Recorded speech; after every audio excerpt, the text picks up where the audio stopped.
예, 다음 순서는 우리 서울 혁신 미래교육을 서울교육 공동체와 함께 만들어가고 있는 조희연 서울특별시 교육감님의 특강입니다. 교육감님의 특강 도중에 서울교육에 대한 제안이나 질문, 응원의 메시지가 있으시면 채팅창에 적어주시기 바랍니다. 그러면 대한민국 미래교육 체제를 이끌고 있는 서울시교육청 조희연 교육감님을 모시겠습니다. 박수로 환영해 주십시오. 핀마이크. 핀마이크로 하게 되니까 이렇게 뵙게 돼서 너무 반갑습니다. 그리고 앞에 혁신교육지구의 경험에 대해서 이렇게 말씀해 주신 분들께도 감사 말씀을 드립니다. 지금 이렇게 비대면으로 만나시는 많은 분들이 그동안 혁신교육지구의 중심적으로 활동을 해왔던 분이시고, 또 앞으로 3단계 혁신교육지구 발전 방향에 대해서 진지하게 고민하시는 분으로 알고 있습니다. 어떤 이렇게 비대면이 원래 언택이잖아요. 접촉이 없는 건데 요즘은 언택이 아니라 온택이랍니다. 저희가 지금 온라인으로 대면하고 있는 겁니다. 만나고 있는 겁니다. 그렇게 아쉽지만 생각을 해주시면 좋겠다는 말씀을 드립니다. 그러면 제가 오늘 말씀드리는 부분은 이렇게 잡았습니다. 제가 어제 마침 3주년 회견을 했습니다. 그래서 회견했던 내용을 중심으로 해서 전반부를 1절하고 2절에서 지금 이렇게 말씀을 좀 드리고요. 그 다음에 이제 3, 4, 5에서는 오늘의 주제인 혁신교육지구에 나아갈 방향에 대해서 이렇게 말씀을 드리도록 그렇게 하겠습니다. 마지막은 5번은 물론 결론에 해당하는 부분이 될 것 같습니다. 제가 어제 일종의 우리 교육계 화두를 던졌습니다. 그건 뭐냐면 2025, 여기 2025는 2025년을 의미합니다. 2025 교육체제를 상상해보자. 2025 교육체제를 설정해보자. 그리고 거기에 어떤 내용을 담을 것인지를 우리가 함께 고민하자. 이런 취지로 2025 교육체제를 이렇게 얘기를 했습니다. 왜 이걸 이제 말씀을 드렸냐면요.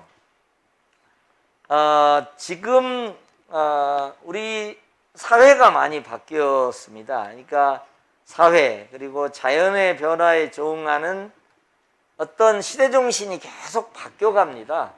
87년 무렵에는 민주주의, 민주화투쟁이 고조됐던 거니까 민주주의라는 하나의 시대정신이 있습니다.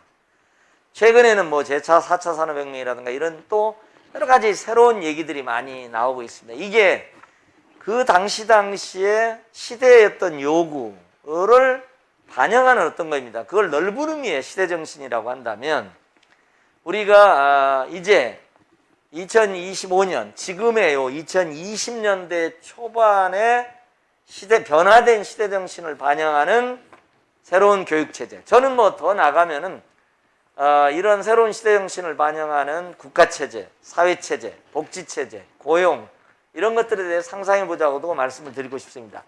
제가 이제 2025년을 말씀드린 이유는 우리가 이제 첨단의 게임 프로그램이 나오면요. 대개 PC의 이전 버전에서 이게 작동하지 않습니다. 고급 버전을 해야 됩니다. 그리고 새로운 버전을 만들어내야 됩니다. 우리가 이제 옛날에는 윈도우 95 운영체제를 썼잖아요. 지금 이거 PC에 윈도우 95 운영체제에 있는 건 주워도 안 가져갑니다. 왜냐? 젊은이들이 좋아하는 새로운 게임이 윈도우 95 운영체제에서는 작동하지 않으니까 그렇습니다. 마찬가지입니다. 새로운 시대정신을 반영하는 교육이 작동하기 위해서는 우리의 시스템이 바뀌어야 됩니다. 그런 의미에서 이제 2025 교육체제라고 하는 윈도우 일종의 운영체제, 업데이트된 새로운 운영체제 같은 교육체제를 상상하고 거기서 새로운 시대정신을 반영하는 미래지향적 교육이 작동할 수 있는 겁니다. 이 과정에는 이제 코로나19를 통해서 우리가 새로운 변화를 경험했습니다.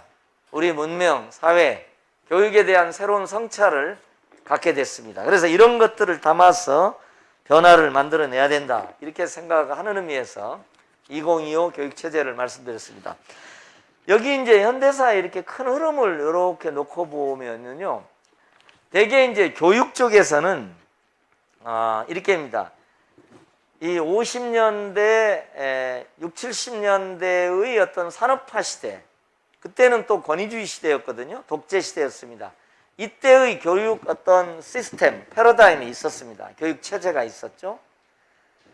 그게 이제 민주화가 되면서, 그리고 고도성장이 산업화가 성공을 거두고, 또 민주화가 되면서 뭔가 변화를 불가피하게 받아들일 수밖에 없었습니다. 그래서 그 출발이 95년 531 교육개혁이었습니다. 그래서 학자들은 531 교육개혁 방안의 발표 이후 성립한 531 교육체제라는 말을 많이 씁니다.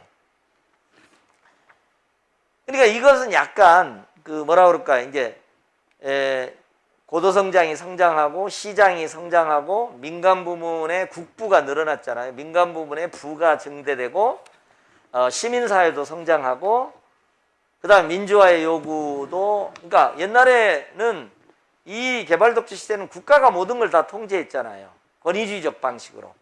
교육도 그랬습니다. 그래서 그게 국가 주도형 일종의 권위주의 교육 체제가 있었습니다. 그것을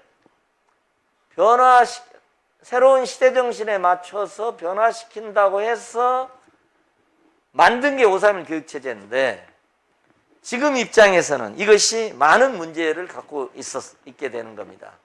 예컨대 이런 겁니다. 여기에서 어떻게 보면 과거에는 공급자 중심이었어요. 교육의 공급자 중심이었는데, 그건 국가일 수도 있고 교육청일 수도 있고 교육 부열일 수도 있습니다. 그런데 이제는 교육 수요자라는 개념이 만들어졌습니다. 어떤 면에서 일정한 긍정적 변화입니다. 근데 교육 수요자 개념이 팽배하면서 역으로 경쟁교육, 그러니까 왜 그러냐면 교육 수요자의 관점에 맞춘다는 이름으로 일정한 자유를 줘야 된다, 이런 개념들이 이제 성립을 하게 되면서, 그리고 당연히 자율성을 주면 개인 간의 자율적 경쟁, 특별히 이제 입시 교육 경쟁 같은 것들도 일정한 자율성을 줘야 되고, 대학도 자율성을 줘야 되고, 이렇게 되는 겁니다. 그래서 이전에는요, 대학을 설립을 국가가 허가했어요. 그 다음에는 이제 대학 설립 준칙주의라는 이름으로 기준만 충족하면 대학을 다 내줬습니다. 자, 지금은 이제 벚꽃 피는 순서로 대학이 망한다고 그러잖아요. 지금은 대학이 너무 많은, 시장 자율, 민간 부문의 자율, 이렇게 맡기다 보니까 대학이 너무 늘어나가지고 인구수가 줄어들고 학생수가 줄어드니까 이제 벚꽃 순서로 망해가는 어떤 새로운 상황에 있는 겁니다. 그러니까 531 교육체제 하에 교육의 문제점들이 또 많이 나타나게 됐습니다. 경쟁교육도 심화됐고, 또 대학의 이 어떤 시장 경쟁, 경쟁을 일정한 부분으로 이렇게 허용하다 보니까 서열화가 되는 거예요. 그렇죠? 인류대학과 그렇지 않은 대학 간의 서열화가 훨씬 더 증폭되게 됐고, 이 과정에서 지방이 이제 또 주변화가 됐어요. 수도권은 막 커졌잖아요. 그렇죠? 그러니까 이제 예를 들면 옛날에는 저희 때는 이랬어요. 부산에 있는 학생이 부산대를 갈 거냐, 광주에 있는 학생이 전남대를 갈 거냐, 서울에 중간 수준의 대학을 갈 거냐, 이건 엄청난 고민사항이었죠. 지금은 그런 고민을 하지 않는 경우들이 많습니다. 그 당시에는 뭐 서울대나 이른바 스카이대학 등 정도 되면 서울에 올라오는 거지만, 그렇지 않으면 또 지역 기반의 대학에 가는 것도 굉장히 중요하고, 그만큼 전남대, 부산대, 경북대는 상당한 정도의 위상을 갖고 있었습니다. 그러나 이제 지방의 약화, 수도권의 집중과 함께 이게 변화가 된 겁니다. 어쨌든 이것도, 이런 것들이 다 531 교육체제의 한 부정적인 측면입니다. 그 다음에 또 IMF 외환위 이후에 또 이제 이른바 신자유주의, 아주 극단적인 시장주의 원리가 더 강화되면서 또 이제 교육 역시도 시장화 경향들이 강화되고 대학 입시를 둘러싼 개인 간의 일종의 교육 시장 경쟁 같은 것들이 너무 강화된 겁니다. 그래서 이것을 이제 넘어선 이제 시효를 다했다. 새로운 시대 정신이, 그 시대 정신의 출발점은 예를 들면 2014년 세월호 사건 같은 걸 거예요. 아이들을 그냥 입시 경쟁에 그냥 어떻게 보면은 정말로 몰아넣다가 세월호 사건을 겪으면서 야, 이건 아니구나. 아이들을 이렇게 죽이는 교육은 안 되는구나. 아이들의 행복은 어디가 있냐? 모든 것은 고등학교, 대학 입시를 향해서 모든 건 다 주변화되는 거죠. 그리고 이렇게 입시 위주의 경쟁 교육이 과연 옳으냐? 이거에 대한 반성들이 많이 나타나게 됩니다. 저는 이제 이런 점에서 2025 교육 체제라는 말을 이제 지금 새롭게 설정을 하는데, 왜 2025를 굳이 했냐? 2024는 아니고 2026은 아니고 그러지 않아요? 근데 마침 2025가 자사고의 일반고 전환, 그죠? 또 고교 학점제의 전면 실시, 이게 고교 교육 과정에 굉장한 또 변화가 나타납니다. 그 다음에 2022년에 이제 국가교육과정이 새롭게 개설되는데, 이게 중학교 수준에 전면 시행되고 고등학교 수준에 전면 시행되는 때가 2025입니다. 그래서 굉장히 중요한 전환점입니다.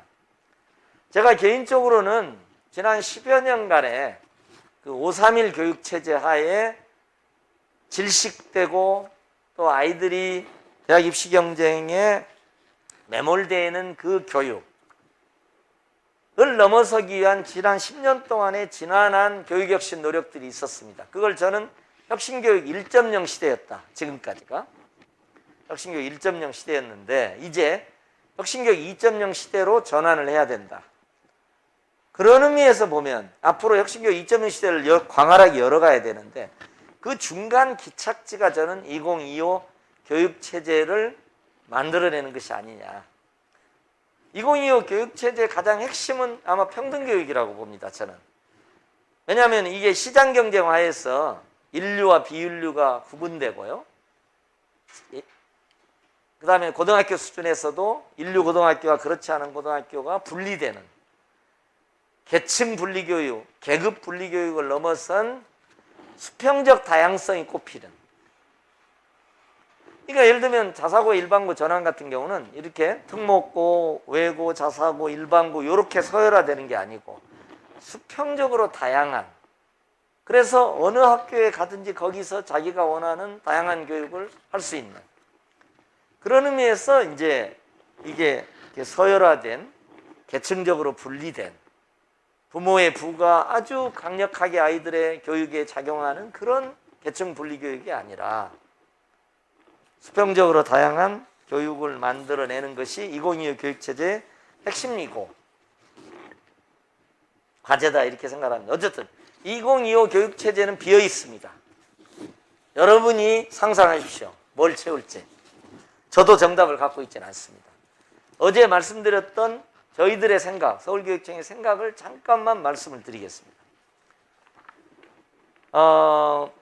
2025 교육체제를 만들어 가는데 새로운 도전들이 또 우리에게 있습니다. 첫째, 잘 아시는 제4차 산업혁명, 인공지능 시대의 도래입니다. 그렇죠? 플랫폼 시대의 도래입니다. 그렇죠? 지능화된 기계의 등장이 있잖아요. 또 블록체인 시대에도 와 있잖아요. 사물 인터넷 시대도 가까이 와 있잖아요. 제4차 혁명이라는 이름으로 통칭되는 어떤 여러 변화들이 와 있습니다. 그것은 우리가 육성하는 아이들의 역량에도 변화가 있어야 되는 겁니다. 그 다음에 또 하나 제가 굉장히 중요한 변화로 하는 것은 개별화입니다. 그러니까 뭐냐면 개인 한 사람 한 사람이 굉장히 독립적 존재가 된다는 의미입니다.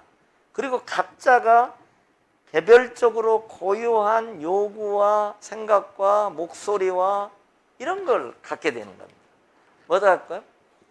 저는 뭐 개별화, 뭐 개별적 주체화, 뭐 이런 겁니다. 1인 가구의 등장 같은 것들도 이런 겁니다. 저는 이제 그렇게 봅니다. 개별화의 어떤 흐름이 있다. 그 다음에 이거 뭐 오랜 경기지만 세계가 단일 세계적으로 더 통합이 됩니다. 코로나를 거치면서 훨씬 심지어는 뭐 저는 이렇게 봅니다. 지금 최근에 뭐 백신 민족주의 같은 거 있잖아요. 선진국들이 먼저 백신, 부유한 나라들만 먼저 백신 맞죠? 아프리카 저 사하라 사막 이남의 최빈국들에 사는 극빈 나라의 주민들도 코로나로부터 백신 다 맞아가지고 백신으로부터 안전하지 않는 한 선진국이 아무리 백신 맞아도 소용없어요. 즉 뭐냐? 세계가 단일 세계로 더 통합되고 고통도 통합되고 코로나 재난으로부터도 더 통합된 존재가 되는 겁니다. 그런 어떤 변화가 우리들에게 있습니다. 또 기후위기 시대, 미세먼지, 그렇죠? 중국에서 황사 날리면 우리가 문제가 되잖아요. 이제 기후위기는 이제 민족과 국가의 경계를 넘어섭니다. 사실 따져놓고 지구연합군을 결성해서 이 미세먼지를 함께 극복해야 됩니다. 이게 이런 상황입니다. 자, 이런 거에 대응해서 2025 교육체제가 지향하는 좀 추상적인 큰 방향을 저희는 이렇게 했습니다. 인공지능 기술을 도입해서 기업도 이걸 도입해서 여러 가지 뭐 잘해야 되겠지만 저희는 교육이니까 학생 한 사람 한 사람을 위한 교실을 만들어야 됩니다. 우리가 보통 개별화된 맞춤형 교육을 취해야 됩니다. 두 번째, 교육의 양극화, 계층 분리에 대응하는 평등교육의 지평을 더 넓혀야 됩니다. 세 번째, 지속가능한 포용적 세계를 지향하는, 저는 이제 이런 표현을 씁니다. 세계 시민교육, 세계 시민형 민주시민교육. 우리가 그 80년대 이후 민주화 시대 내내 민주시민교육이, 민주주의 교육이, 민주주의 정치교육이 하나의 화두였습니다. 자, 이제는 이것도 넘어서야 됩니다. 세계가 단일 세계적으로 통합되니까 열린 세계 시민이 돼야 됩니다. 어떻게 보면은 폐쇄적인 민족주의를 우리 아이들이 20년 후 30년 후 살아야 되니까 그런 열린 세계 시민으로 바뀌어져야 됩니다. 그 다음에 우리 교육계에 오랜 수건이 있습니다. 자율과 자치 확대입니다. 교육 자치, 학교 자율의 확대. 그리고 그것을 가능케 하는 교육 행정 시스템을 만들어야 됩니다. 이런 큰 방향을 제가 시간이 많지 않기 때문에 어제 얘기한 것 중에 몇 가지 특징적인 것만 한 두세 가지 소개하고 이렇게 다음 단계로 넘어가도록 그렇게 하겠습니다. 자, 하나 이제 이런 큰 방향에서 저희가 예를 들면 이렇게 해보려고 합니다. 국제 공동 수업을 많이 활성화해 보려고 합니다. 지금도 영어로 하는 외국과의 공동 수업은 꽤 있어요. 한 100개 학교로 지금 확대가 1300개 학교도 그렇게 하려고 저희가 계획을 세우는데 이제 더 나가서 호주와 뉴질랜드의 학생들하고 수업 시간에 그냥 만나면 수업을 같이 하는 거예요. 왜냐하면 이제 원격 수업이 되잖아요. 그러니까 호주나 뉴질랜드하고 지리적으로 이렇게 멀리 떨어져 있잖아요. 그거 아무 관계가 없어요. 이제는 지리적 경계를 넘어섰잖아요. 자, 이제 유일하게 남은 건 언어 장벽이잖아요. 걔네들은 영어로 하고 우리는 한국어로 해야 하잖아요. 1차적으로는 정 안 되면 요즘 한국어가 인기잖아요. 한국어 많이 하는 태국 학생도 있고 많아요. 프랑스에도 한국어를 제2국어를 하네요. 그런 학교하고도 일단 할 수 있습니다. 일단 안 가도 지금의 국제교류 하면요. 방학 때 한 번씩 왔다 갔다 하는 거예요. 아, 오케이. 뭐 그건. 하지만은 이제는 수업 시간에 만나는 거예요. 자, 만나서 자, 이제 하나의 장벽이 남아 있어요. 화상회의용 동시 통역 프로그램만 있으면 돼요. 근데 그것도 곧 됩니다. 지금도 네이버에서 개발한 팝학원이 이거 번역이 상당한 레벨에 가 있습니다. 그 다음에 이제 인공지능이라는 것은 자기가 기계학습을 한다는 거잖아요. 그러니까 사례만 늘어나면 할수록 지능이 늘어난다는 얘기예요. 기계도 인간처럼 학습한다는 얘기예요. 그러니까 동시통역 번역 기술은 더 늘어날 수밖에 없습니다. 자, 그러면 이제 이렇게 해요. 호주 학생하고 서울의 덕수초등학교 학생이 수업 시간에 만나요. 시간대가 좀 비슷하면 더 좋잖아요. 만나가지고 야, 너네들 난민 문제는 어떻게 되지? 어? 우리 지금 제주도에 저 중동 난민이 500명 왔는데 우리는 3명 그 저 난민 허가했는데 너네들은 어떠니? 이렇게 얘기해 서로. 그러니까 서로의 사례만 얘기해도 지혜가 넓어져요. 저는 그렇게 가야 된다고 생각합니다. 이게 새로운 어떤 시대적 변화를 우리가 받아 안아서 교육을 새롭게 또 혁신하는 겁니다. 또 하나 기술적으로 저희가 V와 DOD, 자, 우리 Bring Your Own Device입니다. 내 디바이스 학교 갖고 와라.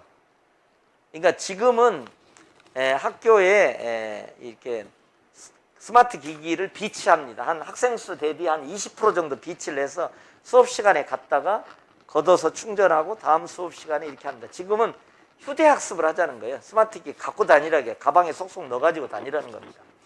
자, 그러려면 서울과학고에서는 지금 그렇게 하고 있어요. 영재학교엔 서울과학고에서 그렇게 자기 컴퓨터 그러잖아요. 솔직히 학교에 쓰던 컴퓨터 집에 쓰던 거 다르면 괜히 번거롭잖아요. 솔직히. 그러니까 서울과학고는 그렇게 해요. 근데 이제 그러면 이제 막 비싼 노트북 갖고 온 사람은 그렇지 않은 거예요. 통일성이 또 있어야 되잖아요. 학교에서 수업을 하는. 그래서 저희가 중학교 1학년 한 7만 명 되는 학생한테 다 나눠주려고 합니다. 아예.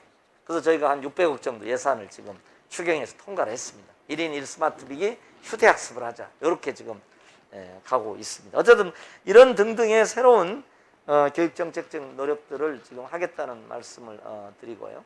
세계시민형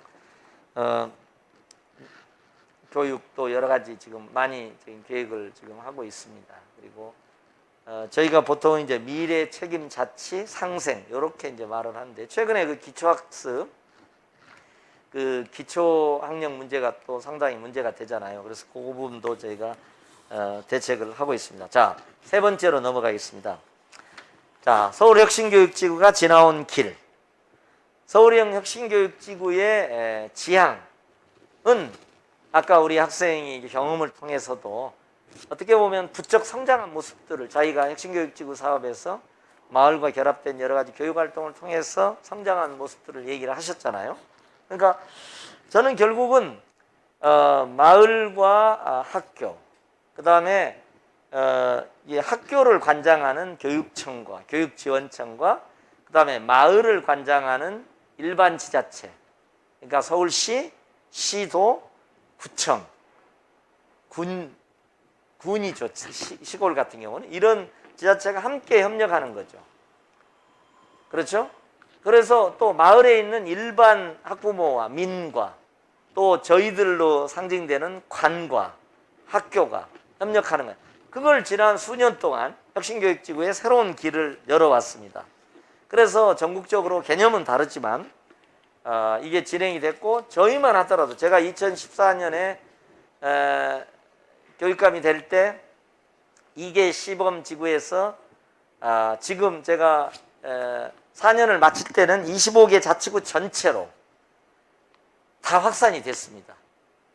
그러니까 구로 금천만 했었죠. 구로 금천만 하다가 됐습니다. 감사하게도 서초구의 조은희 부청장께서도 적극 참여를 해주셨어요. 그래서 전체를 하게 됐습니다. 저는 이제 오세훈 시장 하에서 이게 서울시하고 구청하고 저희가 협력해야 되는데 혹시 이 협력이 좀 삐걱하지 않을까 제가 염려를 하는데 오세훈 시장께서도 이 부분에 대해서는 뭐 다른 정책을 취하지는 않을 것이다. 저희 그렇게 생각합니다. 왜냐하면 서울혁신교육지구가 쌓아온 기반이 깊고 넓기 때문에 저는 그러시지는 않고 함께 적극적으로 하실 것이다. 이렇게 저는 생각을 갖고 있습니다. 서울혁신교육지의 지향점에 대해서는 제가 뭐 따로 말씀을 안 드려도 되지 않을까 하는 생각이 듭니다. 청소년들 입장에서는 마을을 교육 공간으로 한 자기주도적인 다양한 활동 공간이죠. 그걸 제공하는 겁니다. 교실에서 못 배우는 것을 마을에서 배울 수 있는 거죠. 또 마을과 학교가 함께하는 어떤 교육과정을 할 수도 있는 거죠. 그동안 뭐 여러 가지 문화예술 활동 지원, 학생 자치 활동, 뭐 다양한 것들, 교실에서 충분히 못했던 것들을 할 수 있는 그런 프로그램들을 혁신교육지구 예산으로 이렇게 그동안 만들어 왔습니다. 마을은 또 마을대로 마을이 일종의 교육 공동체가 되는 그런 의미가 있습니다. 옛날에 우리 전통적으로 보면 마을의 중심에 학교가 있죠. 저기 농촌 같은 경우는 이제 뭐 예를 들면 서당이 있는 겁니다. 마을의 중심에 있는 겁니다. 그런 의미로 도시에서도 혁신교육지구가 마을 교육 공동체를 만들어가는 굉장히 중요한 과정들이 있었습니다. 그동안의 성과에 대해서는 여기 참여하신 많은 분들이 이렇게 참여해서 알고 계시기 때문에 일단 민간학이라는 새로운 가버넌스 모델이 도입이 돼서 심화되어 왔습니다. 물론 충분하진 않죠. 부족하다고 많이 느낄 겁니다. 그 다음에 중요한 부분의 하나는 마을결합형 교육과정의 활성화입니다. 교실은 학교 안에만 있지 않죠. 학교 바깥에도 있습니다. 그 다음에 지금까지는 교육이 이랬습니다. 우리가 후진국이니까 하자면 첨단의 선진적 지식은 선진국이 다 갖고 있잖아요. 그러니까 우리는 그걸 암기하고 배우는 데 초점이 돼 있잖아요. 자, 이제는 그런 시대는 제가 뒤에도 말씀드리겠습니다만은 며칠 전에 7월 2일이죠. 그 웅크타드에서 유엔 기구죠. 웅크타드에서 대한민국을 개도국에서 정식으로 선진국으로 한 60년 만에 세계에서 유일하게 개도국을 빠져나와서 선진국이 된 유일한 사례로 공인을 했습니다. 이제는 적당히 우리는 후진국이어서 후진국의 외피에 숨을 수도 없어. 이제는 그 얘기는 또 무슨 얘기냐면 우리의 마을이 여러분 생각하면 선진국 하면 뉴욕, 워싱턴, 파리 이런 데만 생각할 거 아니에요. 영국이. 그죠? 런던만 생각할 거 아니에요. 런던, 뉴욕, 워싱턴, 파리 하고 서울은 대등한 도시입니다. 첨단의 도시입니다. 이제는 이 우리의 삶의 현장에서 새로운 지식이 만들어집니다. 우리가 거기서 만들어진 거 배우려고만 하면 못 따라가. 이미 경쟁에서 집니다. 이렇게 바뀌어 있습니다. 그러니까 우리의 교육도 당연히 바뀌어야죠. 우리의 이제 궁극적인 목적은 결국 청소년의 행복에 기여하는 겁니다. 입시에 주눅 들어 있는 혹은 학원에서 만들어지지 않는 미래 역량들을 이 마을을 통해서 만들어지고 또 기본적으로는 학생들의 12년간이 도구가 되는 겁니다. 그냥 국어로 알고 참고 그러나 학생들의 매 순간의 배움의 순간이 행복해야 됩니다.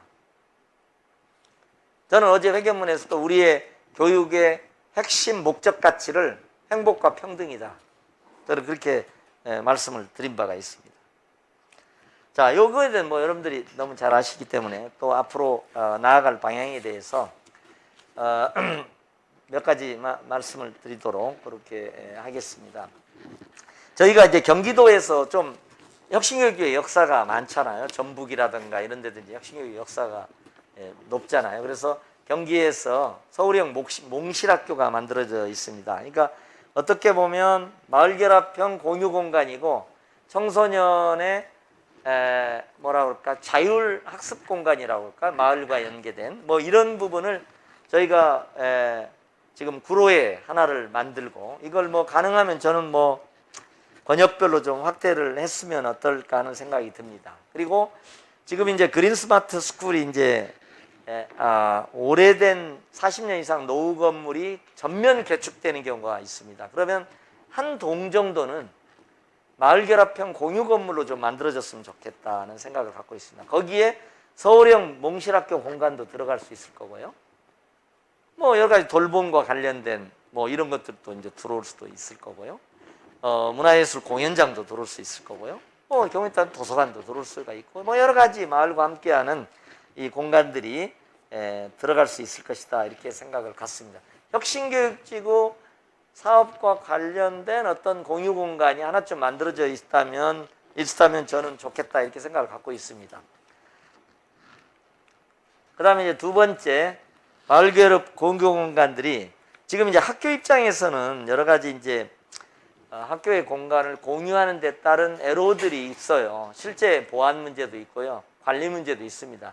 저는 학교 구성원들의 교장 선생님들의 애로도 인정하지만 그럼에도 불구하고 그 모든 어려움들을 보완하면서 학교 내에 마을 결합 공간이 확대돼야 된다 이런 생각을 갖고 그동안 노력을 해왔고요. 방학 중 같은 경우에는 이제 일종의 문화예술 공간으로서 도봉구와 협력해서 이렇게 만들어진 공간이 있습니다. 일종의 마을 카페형 또 문화예술 공간 이런 것들을 해서 이제 이런 것들도 학교의 공간이 된다면 학교의 관리 어떤 우려들을 좀 불식시켜 주면서 계속 만들어갔으면 좋겠다는 생각을 갖고요. 마을과 협력할 것 중에 중요한 부분이 하나가 지속 가능성을 확대하는, 지속 가능한 삶을 위한, 지속 가능한 사회를 위한 그런 생태 전환 교육의 현장이 되면 좋을 것 같아요. 저희가 사실은 기후위기 시기에 대응하는 일종의 생태 환경 교육을 생태 전환 교육이라는 이름으로 이렇게 시행을 하고 있습니다. 그래서 마을이 그런 생태 학습 공간이 되어야 된다고 생각합니다. 이미 그런 것들 동작이라든가 이런 데서는 성대골이라든가 이렇게 이미 이렇게 모범적으로 하는 데들이 좀 있습니다. 그리고 이것과 관련해서는 마을이 협력할 부분, 마을의 생태활동가 환경활동가들이 이렇게 교육 과정에서 함께할 부분이 저는 많이 있다고 생각을 합니다. 그래서 이 부분에 대해서 우리 학생들의 미래 생태 시민으로 성장하는데 혁신교육지구가 지원하는 마을 공간은 굉장히 핵심적인 공간이다. 저는 그렇게 생각을 갖고 이 점에서 저는 혁신교육지구 사업에 굉장히 중요한 여러 다양한 사업들이 확대될 수 있을 거 아닐까 이렇게 생각을 갖고 있습니다.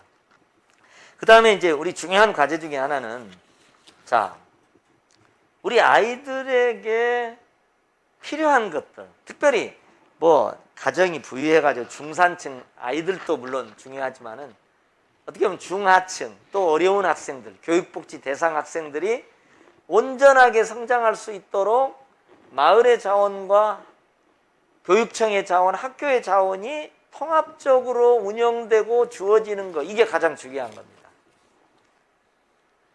제가 어제 그래서 이제 보편적 교육복지 시즌2라는 얘기를 했습니다. 지금까지는 선별이나 이런 차원을 넣어서 모든 아이들을 대상으로 한 교육복지의 보편화를 지향해 왔다면 이제는 한 단계 더 나가야 됩니다. 이런 다양한 복지적 지원들이 통합되고 연결돼서 학생들의 다면적인 요구에 충분히 부응할 수 있게 가는 것 이게 중요합니다.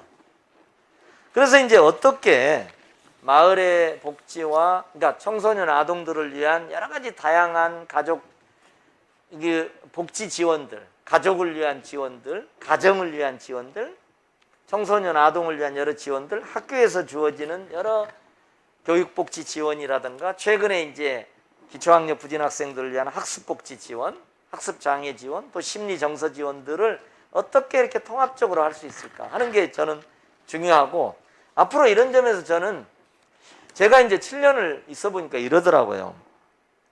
부서가 다르면 협력이 안 돼요. 솔직히 지금 여기 혁신교육제 관련된 분들은 야 구청하고도 협력이 안 돼. 학교와 뭐 마을이 협력이 안 돼. 이런 얘기 할 거예요. 교육청 안에서도 협력이 안 돼요. 실국이 있거든요. 실국이 다르면 협력이 안 돼요. 한 구간에요. 과가 다르면 협력이 잘 안 돼요. 그래서 저희가 매번 하는 게 그러니까 이런 거예요. 국이 있거든요.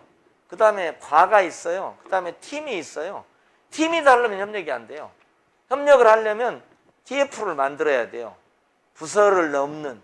이게 지금 이게 참 제가 정말 풀지 못한 고민입니다. 그래서 결국은 제가 화두가 협치형 교육복지, 협치형 통합교육복지, 협치형 통합복지 모델을 만들어야 되고 저는 앞으로 우리 국가도 협치형 통합복지국가가 돼야 된다.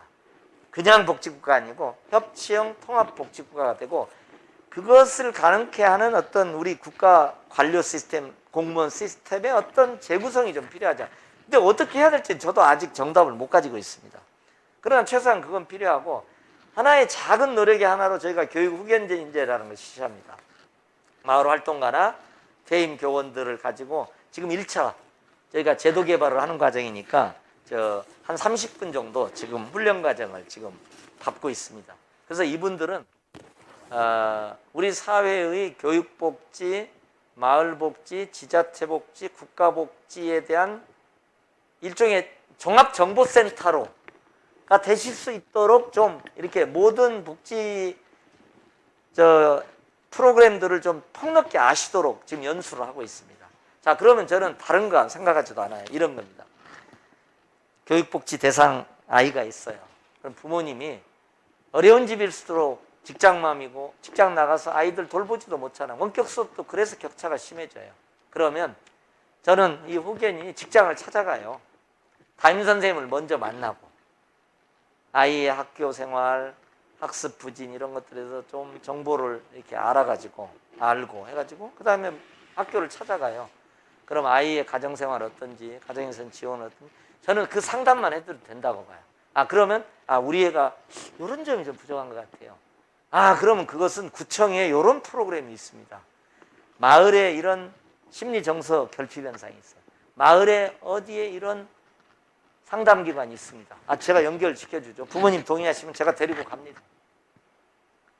부모님과 선생님과 교육 후견인이 소통하면서 아이의 통합 지원으로 저는 그 작은 저희가 실험을 지금 시작을 하게 됩니다.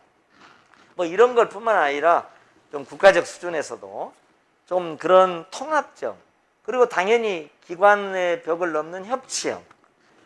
다행히 저희가 뭐 지금 이제 부족하고 가야 될 길이 많은데 지난번에 지방자치학회라든가 등등 해서 코로나 시대의 위기를 극복하는 위기 극복 사례 뭐라 그럴까요? 그 사례를 전부 모아가지고 상을 줬어요. 교육 분야에서 저희가 대상을 받았습니다. 국내외 사례를 많이 모았다는 국외에는 얼마나 많이 왔는지는 모르겠습니다. 또 국내에서 저희가 대상을 받았습니다. 이 교육기관 중에서는 협치형 통합 교육복지를 위한 다양한 사례들. 그 중에는 뭐 이런 것도 있습니다. 작년에 저희가 서울시하고 구청하고 협력해가지고요. 서울에 원격 수업이 갑작으로 해야 하잖아요. 디바이스가 없는 저소득층 학생이 많잖아요. 저희가 서울만 해도 법정 저소득 학생이 52,000명입니다. 52,000제 스마트 패드를 바로 지급했습니다. 예를 들면 뭐 이런 것부터 시작을 해가지고 여러 가지 나름 사업을 했는데 그것들을 인정을 받아서 그런 또 했습니다. 이제 지금 오늘 마지막으로 이제 곧 끝납니다. 몇 분 안에 끝납니다. 지금 끝나는데 조금만 기다려 주십시오. 골치 아프시죠? 그래도 좀 약간은 유익하지 않으세요? 예, 제가 좀 말이 많이 빨라가지고 죄송스럽게 생각합니다. 이게 자 혁신교육지구 아까 제가 혁신교육 1.0 시대에서 혁신교육 2.0 시대로 간다. 저는 혁신교육지구도 1.0 시대에서 혁신교육지구 2.0 시대로 간다. 이렇게 말씀드려도 좋을 것 같습니다. 단지 혁신교육지구 2.0 시대의 새로운 방향이 뭐냐? 정답이 뭐냐? 몰라요. 저도 몰라요. 아무도 모릅니다. 이게 새로운 길 위에 서 있기 때문에. 그래서 우리가 집단지성이 그래서 필요합니다. 오늘 같은 프로그램도 그래서 필요한 겁니다. 서로 머리를 맞대서. 왜냐하면 정답을 무슨 보물찾기 하는 게 아니잖아요. 어디 가서 찾아가지고 보물찾기 해서 가져가지고 그거 따라가면 그런 시대는 없습니다. 개도국이었을 때는 선진국이라는 정답이 있었어요. 벤치마킹 하면 되죠. 지금은 그런 게 없습니다. 그래서 여러분 뭐 절에 다니시는 분도 있고 교회 다니시는 분도 있는데 성경에 보면 그런 말이 있습니다. 천국이 여기 있다. 천국이 저기 있다. 현혹되지 말아라. 그런 말이 있잖아요. 그죠? 마찬가지입니다. 혁신교육지구의 정답이 어디? 핀란드에 가서 뭐 하자. 핀란드에 이거 하니까 오케이. 개별 프로그램을 해도 좋습니다. 그러나 전체로서 2020 교육체제의 전체적인 정답 혁신교육지구 2.0 시대의 전체적인 정답은 아무 데도 없습니다. 개별적인 것은 많이 배워오자고요. 이제 그러나 총체적인 해답은 어디 보물찾기 할 수가 없습니다. 우리가 머리를 맞대고 불안정하지만 함께 찾아가야 되는 그런 과정에 있다. 이렇게 말씀을 드리도록 하겠습니다. 그래서 아까 저희가 선진국 공식 인정했다는 말씀을 드렸습니다. 아동 정신의 행복도가 OECD 최하입니다. 정말 행복한 교육을 만들어야 됩니다. 행복을 하려면 지금처럼 입시에 도구화되어 있는 교육을 넘어서야 됩니다. 그러다 보니까 이 입시 제도 개혁이 설문조사에서 가장 나오네요. 그래서 제가 어제 대선 후보들한테 각자가 초등등 교육을 질곡시키고 있는, 초등등 교육의 정상화를 제약하고 있는 대학 입시제도와 대학 학벌체제, 대학 서열화 체제에 대해서 각자의 정책을 좀 만들어 주십시오. 제안해 주십시오. 그리고 그걸 공약화해 주십시오. 제가 그렇게 말씀을 드렸습니다. 요청을 했습니다. 언론에도 일부 났습니다. 왜 제가 이 말씀을 드리냐면요. 이게 대선이 끝나면요. 화장실 들어갈 때하고 화장실 나올 때가 다르잖아요. 그죠? 교육은 이게 너무 다양한 모든 전 국민이 다 관심을 갖는 주제잖아요. 아이가 있는 경우에는. 그러니까 너무 이게 복잡하고 치열해요. 욕망이 정말 장렬하면서 충돌하는 현장입니다. 그러다 보니까 주식처럼 이거 바로 관리 종목으로 들어가요. 바로 관리 종목으로 들어갑니다. 그러니까 요건 어떻게 하면 이 폭탄 안 터뜨릴까?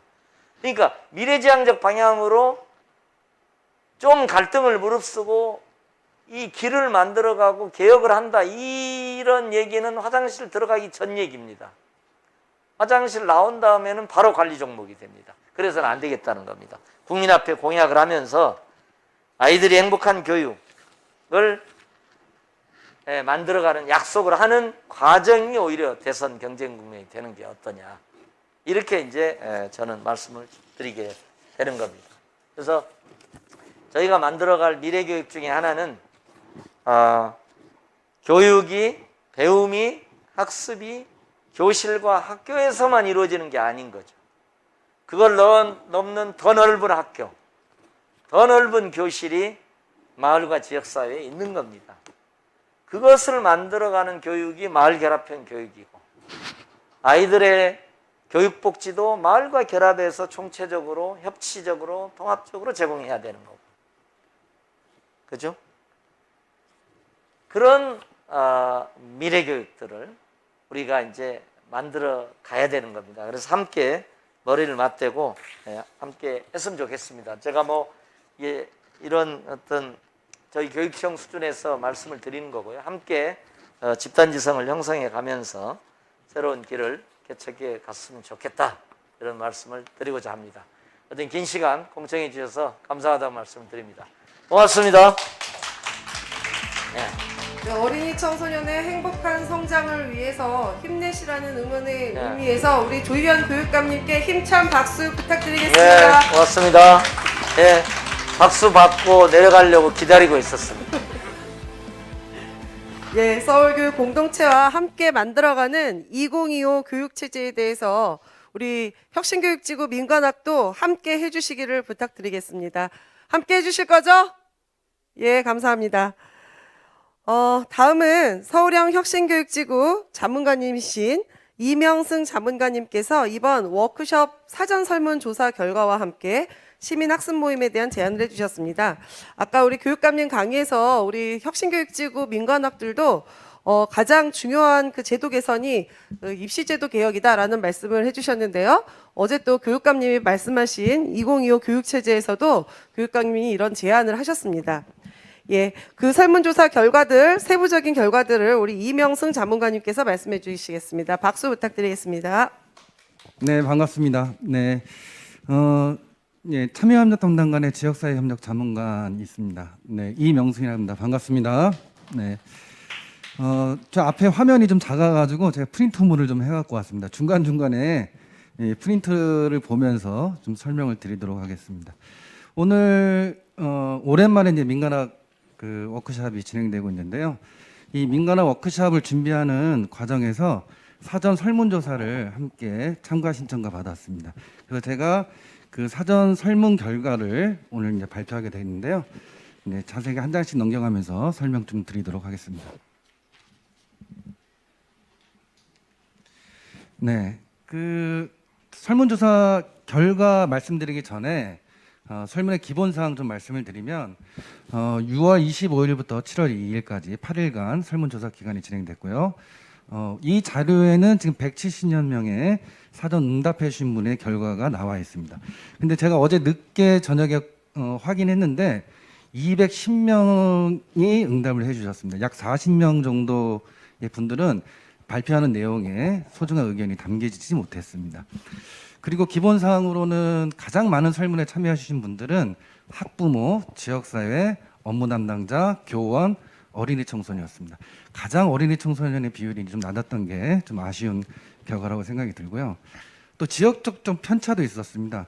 많이 한 데는 한 18명 정도가 참여를 하고 어느 지역은 1명 정도가 참가하는 그런 이제 과정이 있었습니다. 이런 기본 사항을 이해하시면서 설문 결과를 보시면 더 재미있지 않을까 해서 사전에 기본 사항을 좀 말씀드렸습니다.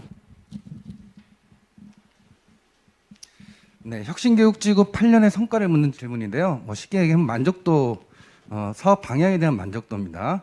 민가나 거버넌스 운영 관련해서는 7.7점, 마을과 함께하는 교육과정 똑같고요. 어린이 청소년 자치활동 7.4, 마을 방과 활동 7.6으로 조사되었고요. 마지막으로 마을교육 공동체가 7.3점으로 조사가 되었습니다. 네, 2장이 넘어갔네요. 민가나 거버넌스 운영에서 가장 필요한 것 2가지 선택을 설문을 이제 했는데요. 가장 필요한 거는 참여자의 협력적 마인드와 상호 이해. 두 번째는 연수 및 역량 강화를 꼽으셨습니다. 상호 이해, 역량 강화 반드시 좀 필요한 문제인 것 같고요.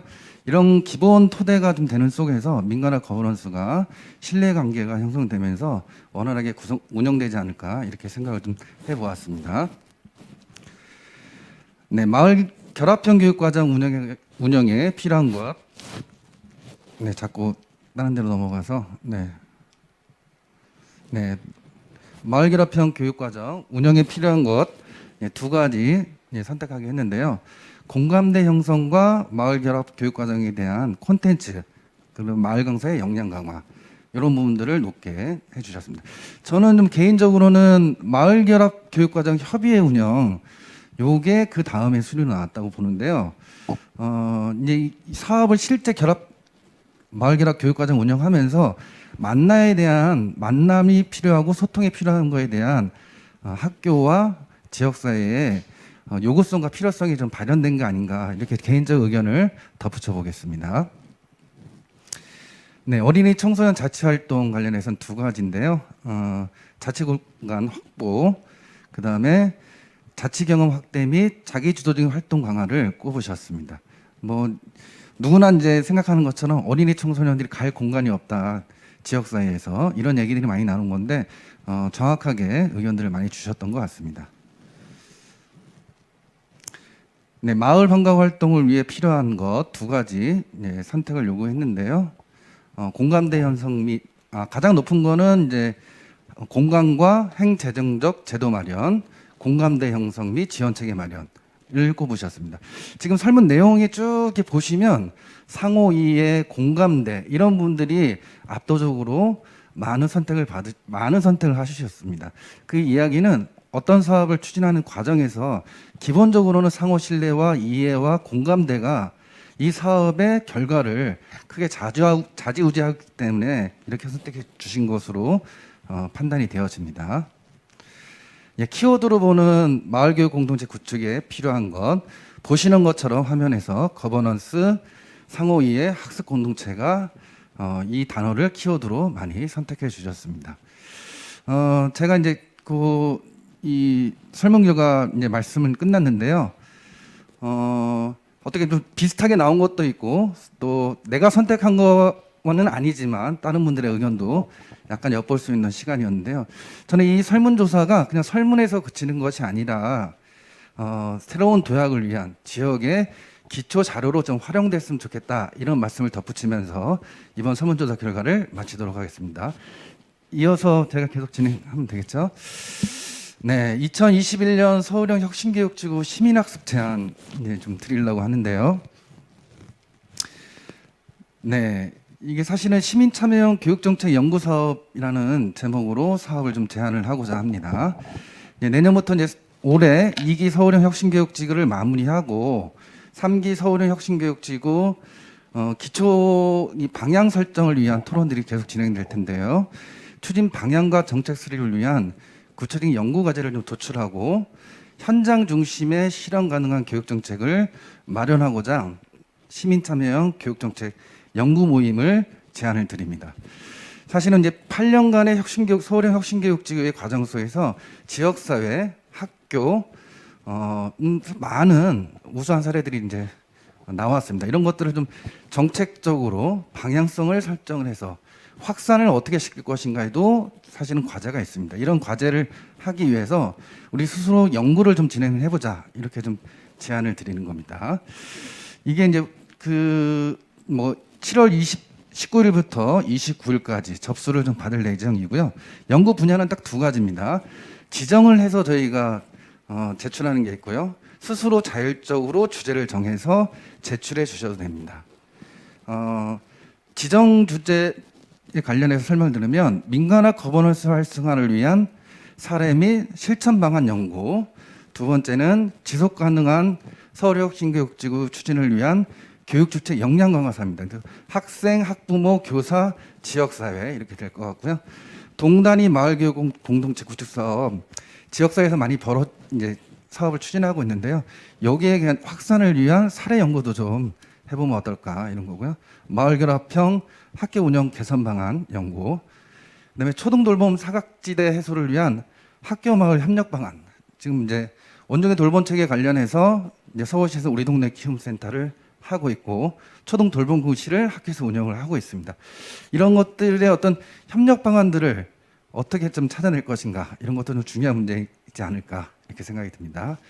마지막으로 지정 주제 6번째는요.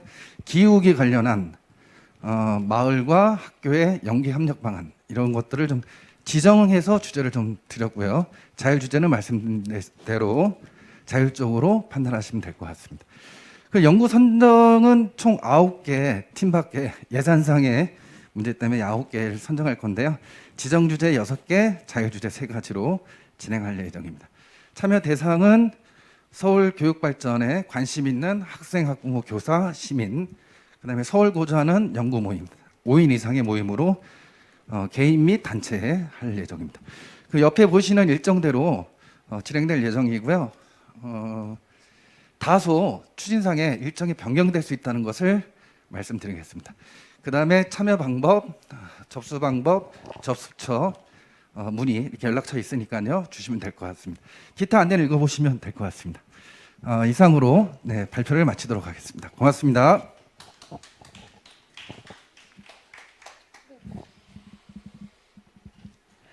네.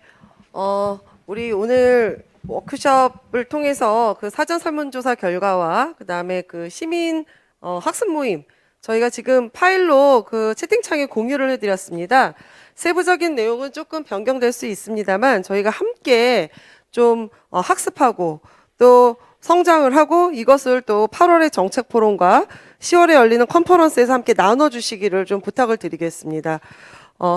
잠시 이후 이어지는 행사에 대해서 좀 안내를 먼저 드리면요. 아까 말씀드린 것처럼 8월에 저희가 정책 포럼과 10월에는 컨퍼런스가 열립니다. 그래서 이 그 학습 정책 연구를 하신 모임을 중심으로 해서 그 연구 결과들을 같이 공유하는 시간으로 운영을 할 예정입니다. 예, 자세한 사항은 저희가 공문과 그다음에 서울시교육청 홈페이지를 통해서 안내해 드리겠습니다. 네, 지금 이제는 이제 소모임 토론 시간입니다. 그동안 이제 강의를 많이 들으셨는데요. 아까 우리 교육감님 강의 말씀 중에 굉장히 중요한 말씀이 있었습니다.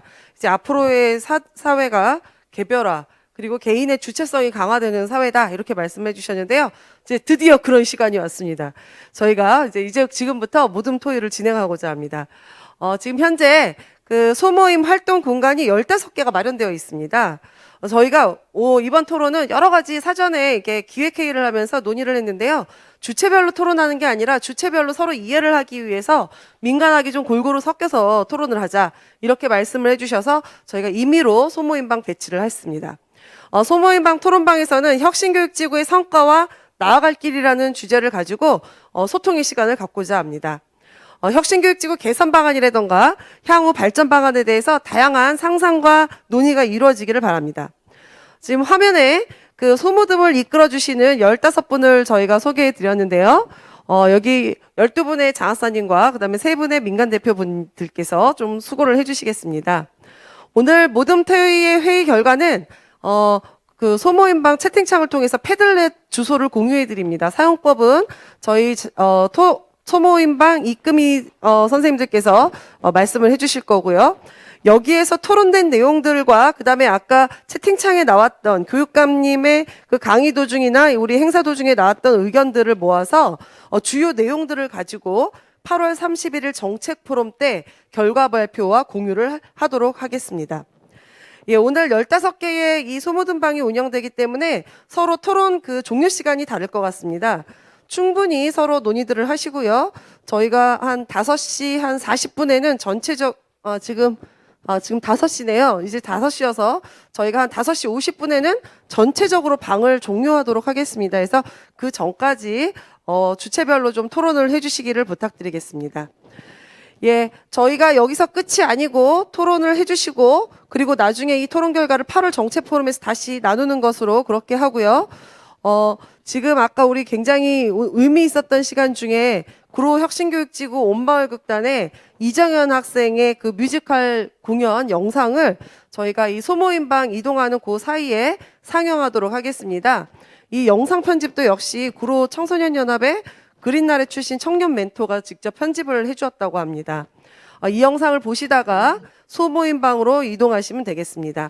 오늘 별도의 종료 안내는 따로 있지 않습니다. 소모임방 이금희 선생님을 통해서 소모든별로 종료해 주시면 되겠습니다. 그럼 먼저 영상을 보시고 그리고 소모든방으로 이동하도록 하겠습니다. 예.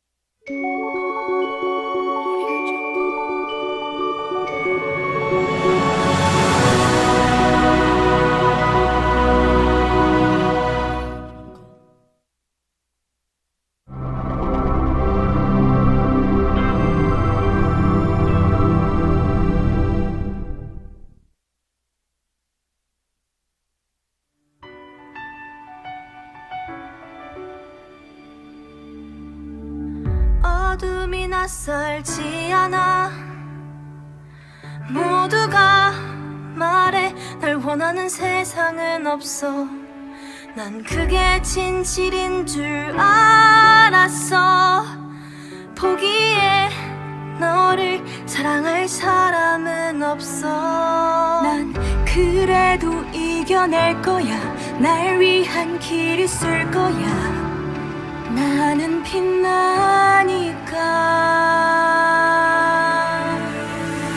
모진 말들이 나를 깎아도 더 큰 파도로 씻어낼 거야 용감한 난 달라 이게 바로 나인걸 This is me 누가 뭐라 해도 날 가는 길 리듬을 타며 남들의 시선에 신경 쓰지 않을래 This is me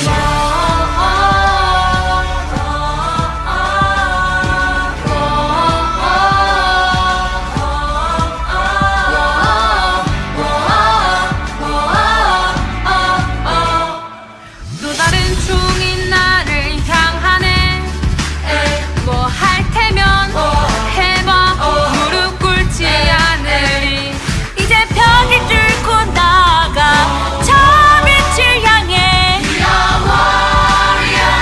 오 난 달라졌어 느껴봐 심장 소리를 너만의 길을 따라가 다시 믿어봐 때론 세상이 날 비웃어도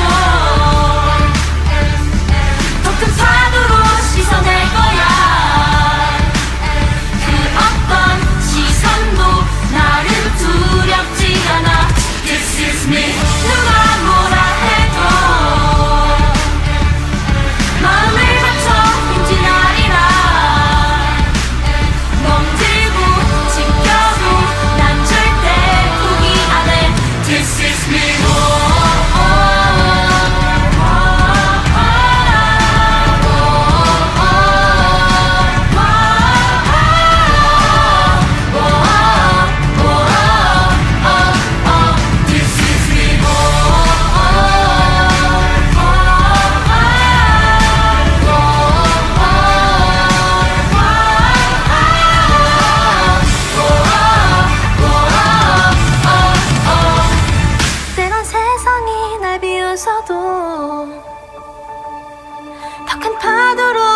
이겨낼 거야.